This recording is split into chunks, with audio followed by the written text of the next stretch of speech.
over there, and yeah, so we had quite a lot of retirements from various issues, but it doesn't seem any too catastrophic.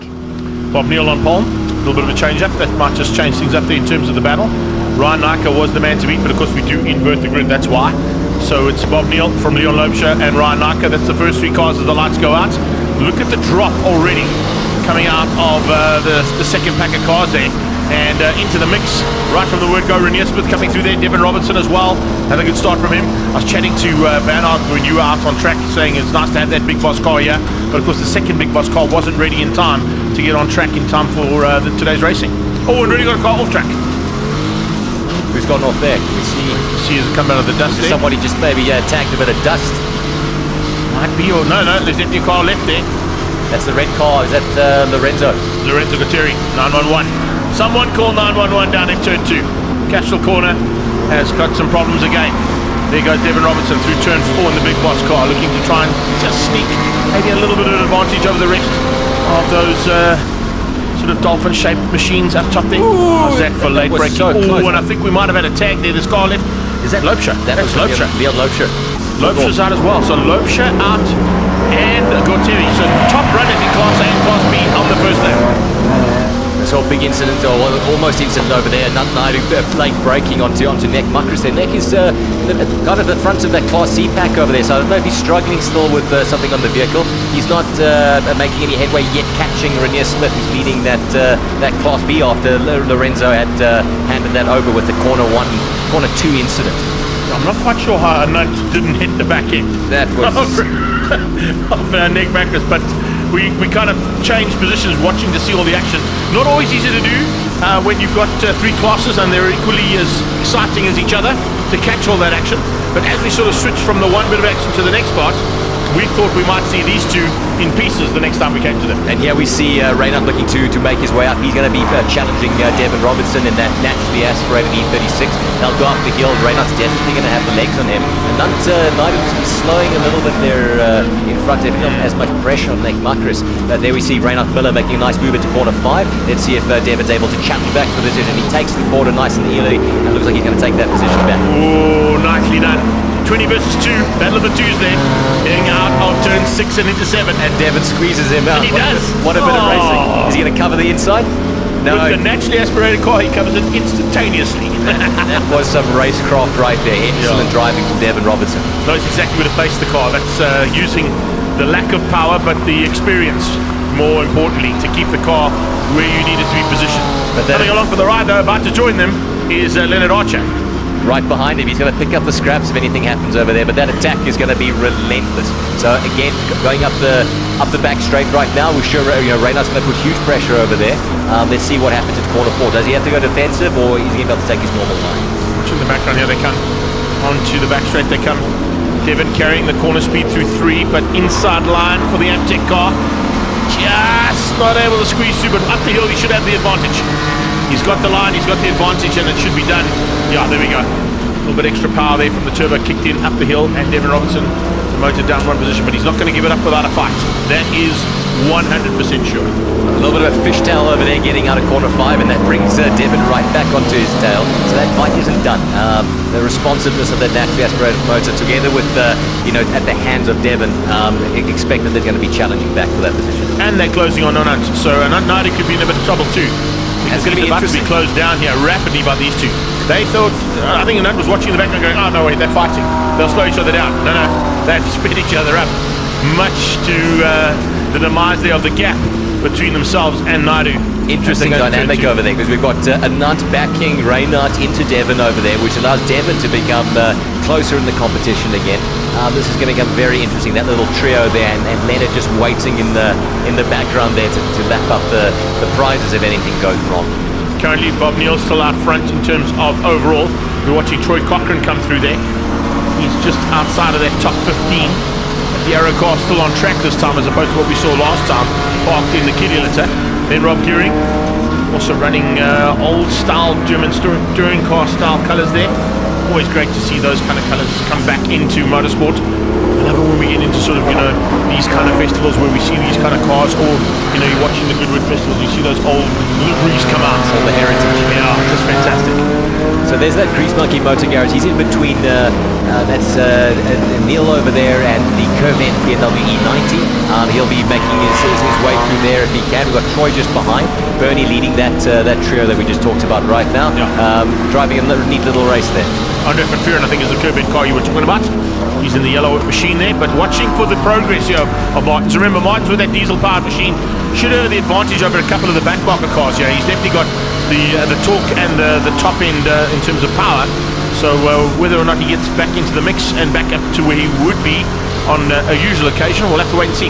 Good opportunity there from Van Vuuren, diving through and using the quicker car coming through to get past on Reynolds. Right, we haven't had a lot of Class A footage here, but Bob Neal is still leading the race, defending against Ryan Nike. So Leon Loebscher pulled off, it looks like, on lap 1. Yeah. But great job from Bob to keep the fast charging Ryan behind him for this long. Ryan Nike, we saw, was literally untouchable in that first race, got a massive advantage. I think he eventually finished up.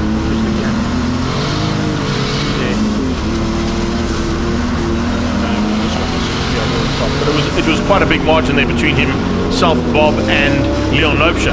So to have him there, maybe Ryan's just hanging in, possibly just saying, you know what, I don't really have to fight you. I know I've got the additional power. Let's have some fun. And at the end of the day, we'll push through. You were about to mention Devin Robertson. I was watching that in the background as well, in the periphery, while I was chatting to you. What a big mix-up over there. So exactly. Devin at the front of that trio. So he's been the winner in that little fight right now. Devin in front of Reynard. They both got ahead of Naidu. Leonard's still behind that trio over there, but Devin had just been fought by Reynard, but now he's in front, leading Class C. That's great to see as well. There we go. That's exactly what we wanted to see. Naidu losing out. We did say that. He said we were watching the rearview mirrors and thinking, these guys, Devin Robertson sideways out of turn 4. Nothing less than sliding through there on those cooked tires. Driving the wheels off of that thing. Literally.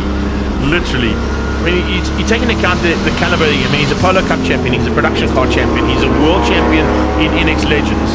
He's done a couple of stints in BMW and Performance Racing Series. He's done a couple of sort of cameo stints in other categories as well. But when you look at this guy, the one thing that always stands out with me was when he climbed into a V8 supercar for the very first time. They bought a green Corvette V8 supercar. I can't remember whose car it was before. He went to Midval, chucked a set of Yokohamas on, and did one of the fastest outright laps ever done at Midval in a V8 supercar. Incredible. So that's what you're fighting against here. These guys, they're not professional racing drivers, and please don't take that the wrong way. I love the fact that this class brings in club drivers and competitive drivers together. That's the beauty of what you've done and what the class has done. But if you put in someone like, we brought in, who was it last year? That's racing overseas now. I can't remember that. Leighton Farine. He's a professional racing driver, right? Right. So it's a different story when you throw that kind of name into the mix. Pedigree. Yeah. No, it's incredible. It is, specifically when you take a vehicle like that. Oh, the curving car of Andre van Vuuren, catching it nicely. Looping out of turn 4. How's those brakes? Front and back smoking. Steaming. Glad that he could catch that, because that could have been a nasty little fender bender right there. But he's caught the car before going into the Arco barrier there. So Renier leading Class B over there. Nike's gone missing. Ryan Nike's dropping through the timing monitor there. Nike, is that in there? That is. Wow, yes. It's Ryan Nike. Well, I think that was maybe avoiding the spinning car. Now Nike might have had to go avoid the spinning car there in turn 4. Take a look at the kitty litter there. Looks like there's a bunch of side skirts and car parts there. Some on track as well, so we may have to get a safety car possibly here. There might be some debris on the circuit. Bob Neal's got some damage to the front end as well. Maybe the two they come together. Yeah, maybe they tagged through turn 4 after trying to avoid the spinning Corvette car.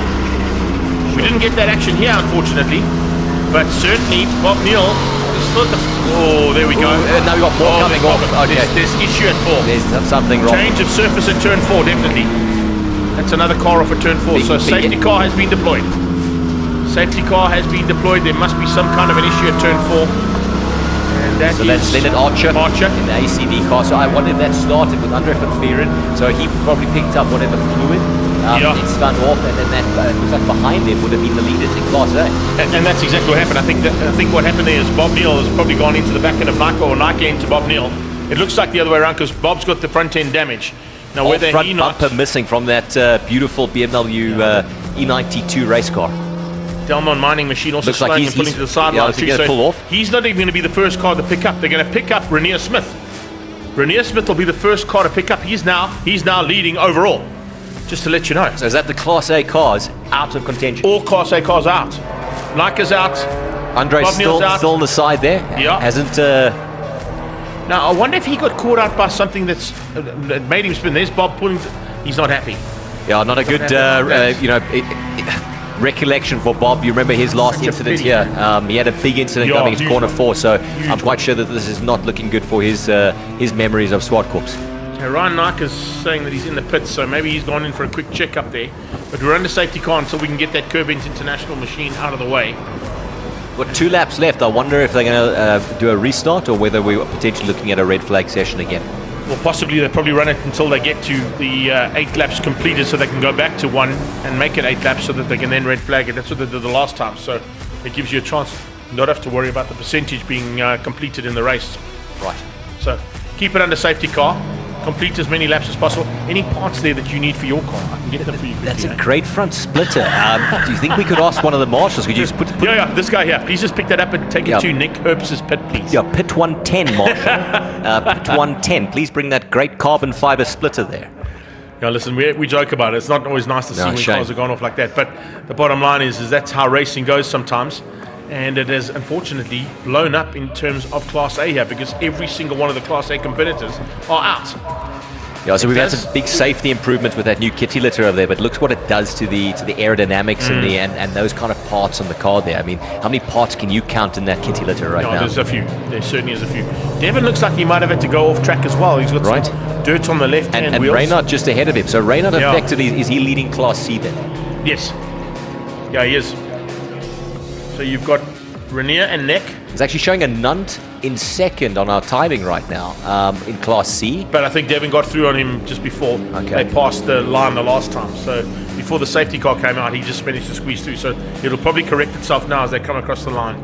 I suspect we have got 1 to go. We're going to finish under safety car. Okay. Yeah, we're going to finish under safety.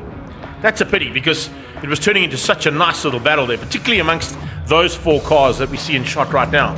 They were just sort of starting to get into each other's Class mix C was having a great ding-dong over there. We were looking for probably a move in the Class A cars between Ryan and Bob Neal. So unfortunately, we didn't get to see that action with that incident. But interesting to pick up on the footage if we can see if a vehicle dropped fluid or oil or what happened causing such a fiasco into corner 4.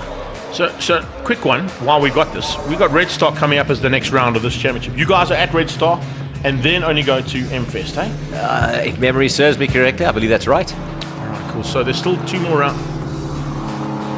Yeah, so Red Star, just getting in my ears there. It is Red Star Raceway, which is the next round of the regionals, which means the red flag is out, which will go back 1 lap, take us to 8 laps completed.